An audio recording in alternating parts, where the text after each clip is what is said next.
here we are at the end of it all.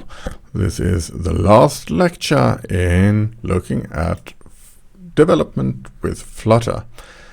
The last few bricks. Alright, this is a lecture containing a few things that doesn't have a real common theme to it. We will be looking at fetching data from the web, reading JSON, and getting the current location.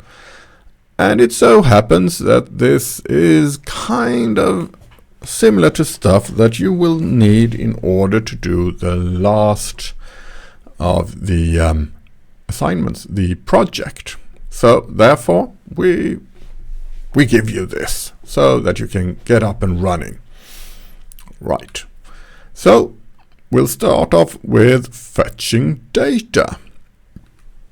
Most of the applications that we work on and create are running on applications or devices, I should say, that are internet aware. So they most likely want to say hello to the internet and fetch some data. We can do this in Flutter in many ways. We have, for example, the image network shortcut in order to get an image from the internet somewhere. But we could also use the HTTP package, which will give us a nice way to fetch data from the internet, also actually sending data, but we will not be looking at that. It is a package to use in order to get data. It is an external package, and therefore we need to add it to pubspec YAML, and this was the latest version at the time of writing, but I think we have a newer version when we have a look in pubspec in just a second. And this is also something that we will need in order to get later parts working as well. So we can use this package in order to get data from the web, basically. It is extremely versatile, but we will only look at a few methods in order to, top-level methods at that, to use. The first one is get, which simply fetches a URL and gives it to us. We will put it in a string and just print it out. We have no idea how long this will take, therefore we will need to put this in something that will wait, and we can do that by using what's called a future. That means that we know that this will be done sometime in the future. So we will do that in order to get something that will simply work in the future sometime. Let's head over to our simple website fetcher, which will just fetch a web page if I press the button. We see you get a nice little circular progress bar as well, and then it just prints out whatever was on this web page. And how is this done then? Well, we have a stateful widget with a state, and it has the content just in a string, and we also have this is loading in order to be able to get this nice little circular thing when we are awaiting for the answer. We will be using example.com because it's a very simple web page to get the HTML code from, so you can see it's not very complicated. We don't care actually what it is, we just want it to be something small so that it doesn't take ages. And over here we have our future, our method, private method that will actually get the data for us. It's called fetch website content. It's declared as future so that it will wait, and therefore also with async. So it's an asynchronous method. But in here it does exactly what we want, namely start by setting the state of is loaded to true, which means that we can get the progress bar.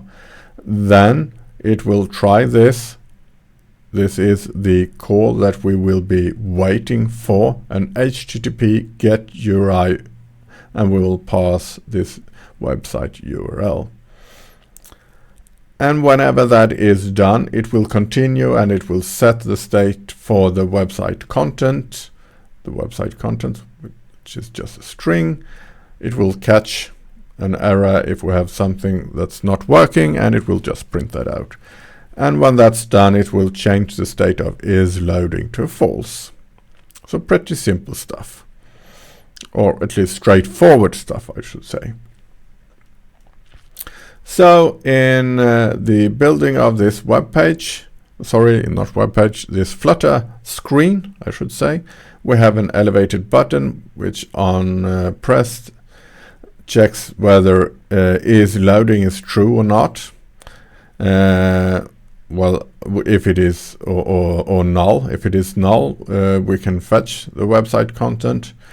Otherwise, we will check this is loading and show the circular progress indicator if it is the case that we are loading right now. Otherwise, we will show the text fetch web page, which is this one. So, lastly, down here, we will provide the text. We will either show the website content, or if it is null, we will show an empty string. So it's just picking one of those two. So pretty straightforward. We have a HTTP GET, which is inside of something that's waiting for us. And depending on if we have a value set or not, it will display a value. Just having a short look at pubspec YAML, we will see that yes, HTTP is now up to version 1.00. And I seem to remember that from a web page or a Twitter actually that I saw recently, so therefore I knew. But the functionality is the same as for the previous one.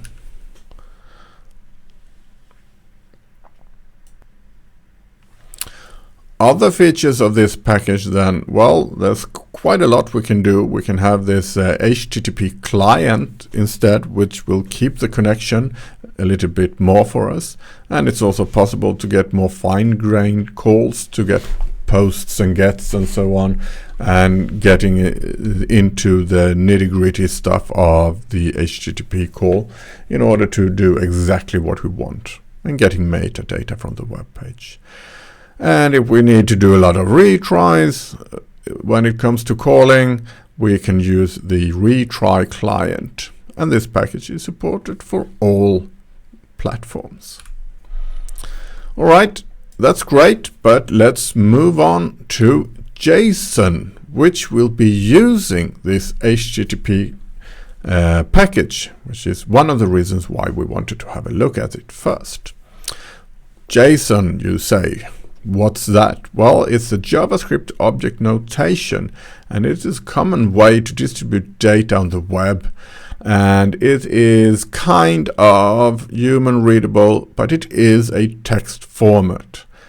Technically, it's a key value pair with the possibility to have arrays, and it was developed in early 2000s and is today an open standard. It was developed by JavaScript or by use of the JavaScript language and its way of in a way declare objects, and Dart can use this without much problem.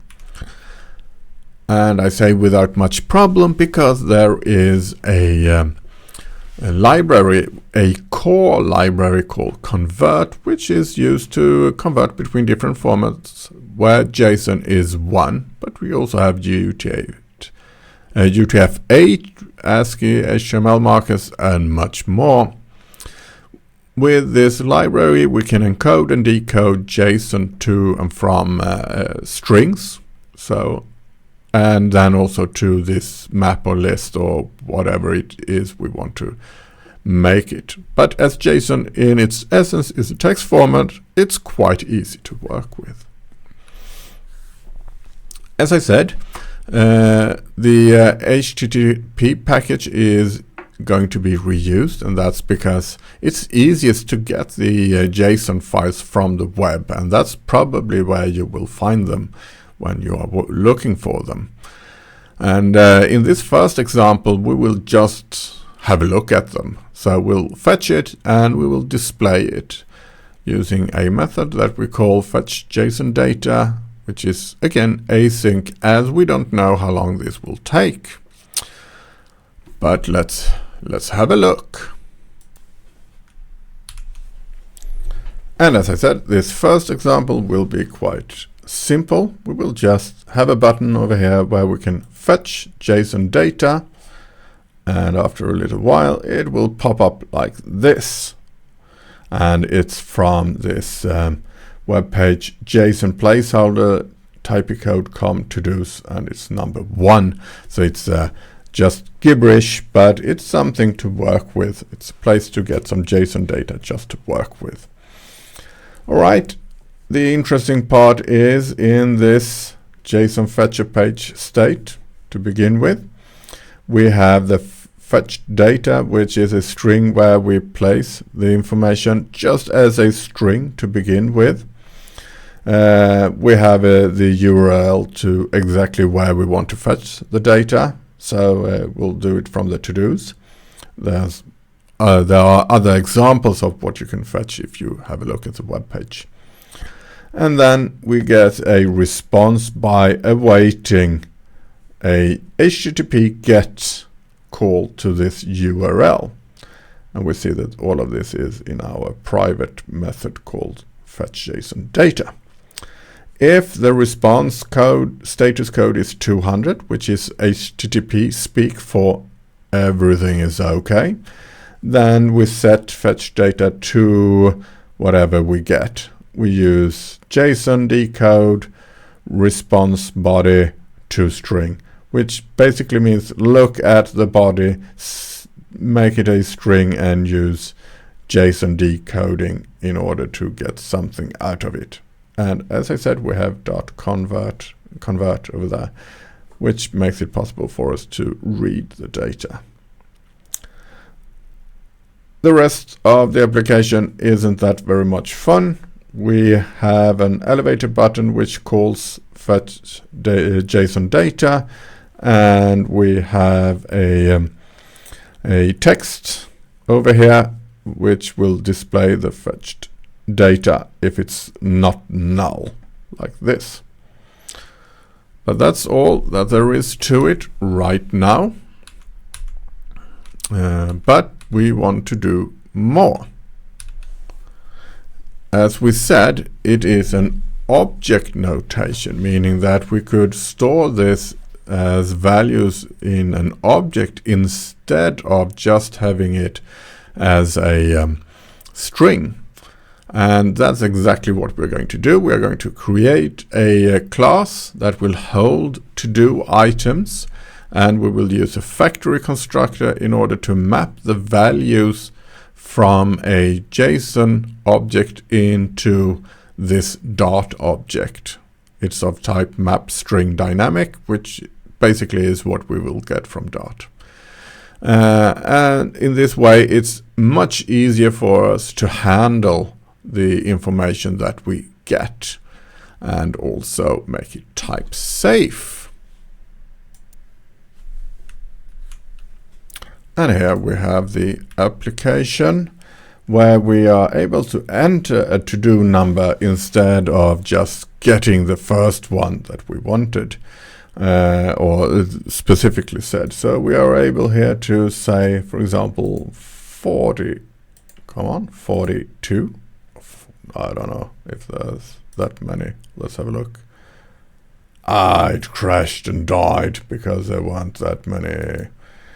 All right, let's see if we can get it working again. Yeah, you just tell it firmly that you want it to stop doing stuff like that. Now 42 exists, so it will return to us and format it in a nice little way like this.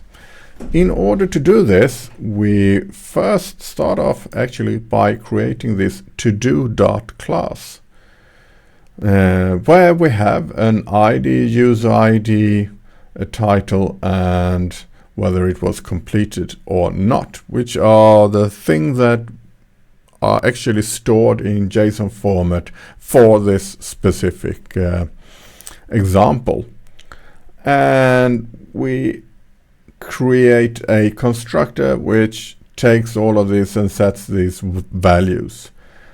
But we also have this factory which we will use in order to map the stuff from whatever we saw before, JSON, to this object. So it will take it will do it from JSON in this specific format, which is the JSON format, call it JSON, and ID will be from the JSON string ID, the value for that, and user ID will be from the user ID value, and so on. So it will map directly from the JSON object into a dot object by using this from JSON factory method that we've created over here. And the rest of the app looks similar to what we did before, but instead of just having fetch data, we have a fetch to do, and we are able to type in the number of the to do. And in our future, therefore, we send this to do, but that's basically what we do, and it's exactly the same as before. However, when we want to create our data, we call the from JSON instead. So to do from JSON, and then we get back this fetch to do, which again then is of to do type and not a string anymore. So we've made away with all the strings in order to make this more type safe. And that's what we are using in order to get the data. So the rest of the application, while it looks like quite a few lines of code, is actually just getting the text field up, having a button which will, in this case, it will try to see that we are actually entering a number, but other than that, it will just call the fetch JSON data as before. And then print out. If we are not null, it will print out the data like this. So it's not specifically it's not very complicated. We'll try to getting it to the bare necessities. So that was the bare necessities to know when working with JSON. When you have a task which demands that you use JSON, you should try to create a class for the data that you need, and this from JSON factory constructor that would will copy the data into your object. So you could do a lot more. There's also a lot of auto-generated JSON serialization stuff that you can have a look at, like JSON annotation and JSON serializable external packages, which could potentially make things a little bit easier if you're using a lot of JSON. But currently, I think this will be enough. And that brings us to the last part, namely geolocation. And what we want to do is to know where we are in the world, and this will only work on devices that has some sort of geographical location, like a smartphone with a GPS or a web browser where you get the information from the network and so on. It is a external package, so therefore you will need to add geolocator to your pubspec YAML. However, that's not enough, especially not, or at least it's not enough if you're using an Android, because you will have to deal with permissions as well. And also on an iPhone you will need permissions, but it will work in a slightly different way. So in the emulator you will need to set up this if you have an Android, and as you've seen, I've been working with the Android stuff quite a bit. Under Android app source main there are 2 lines of XML that you need to pass in order for this to work, namely the permission access XML tags. Do this inside of the manifest tag but outside of the application tag. And then in the emulator, as we'll see, it's possible to set a location. So we'll do that, but we'll pop into the example to have a look at all of this. So we've got everything set up over here, and I'll show you exactly what we need to do. We have the geolocator and the permission handler in order to be able to get something like this when we ask for the GPS location.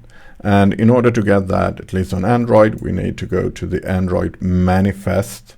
So it's under Android app source and then Android manifest XML, and just below manifest before the application I just put these 2 lines of code. When that's done, we can also have a look at these 3 dots.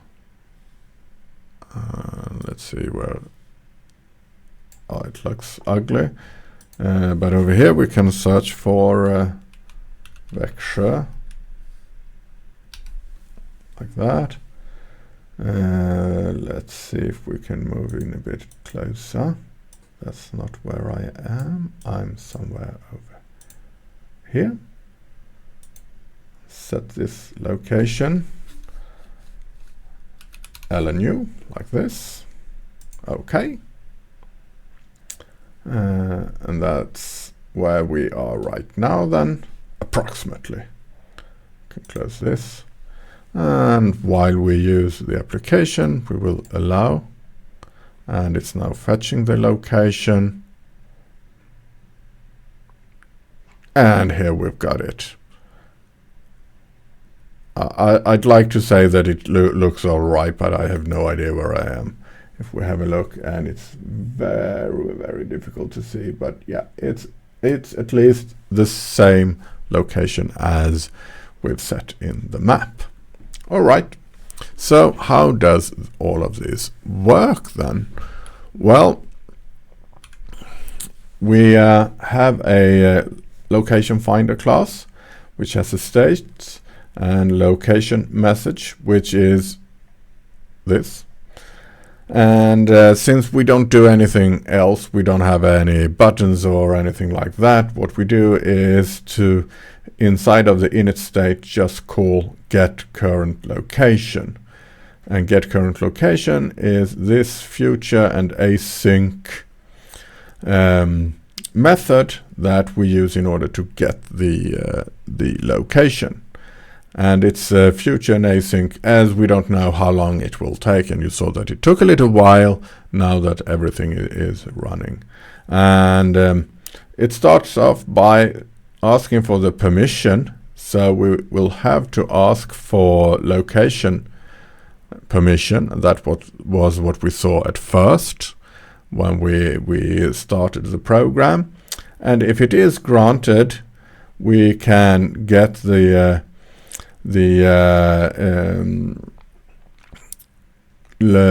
current position by using the geolocator get current position, and we want a high accuracy at that, and that is put into a position variable of type position. And when that's done, we can just set the location message here to this string, whatever it might be. Otherwise, provide location permission. And the only thing we have in the main build part is that we either show the location method message, or fetching location, either or, depending on if we get the permission or not. So that's it. We get the coordinates, and we could use something else with those coordinates. Perhaps send them to some other place. All right, that's the end. But is there more to Flutter than what we've seen so far? Yes, there's so much more to Flutter than what we've seen. We've just barely looked at the surface. So much more about animation. We haven't looked at landscape orientation. We haven't really looked at gestures. We haven't shown videos and anything more. There's so much more. And we haven't looked at the third-party applications like Drive or Flutter Flow, which can really help out in making animations, or the user interface itself. It has been an introduction, not a complete look. However, you should by now be well equipped, I would say, to learn more and understand the different things that you will be looking at if you search for things Flutter. So, I usually say till the next time, but there might not be a next time, so I'll simply say goodbye.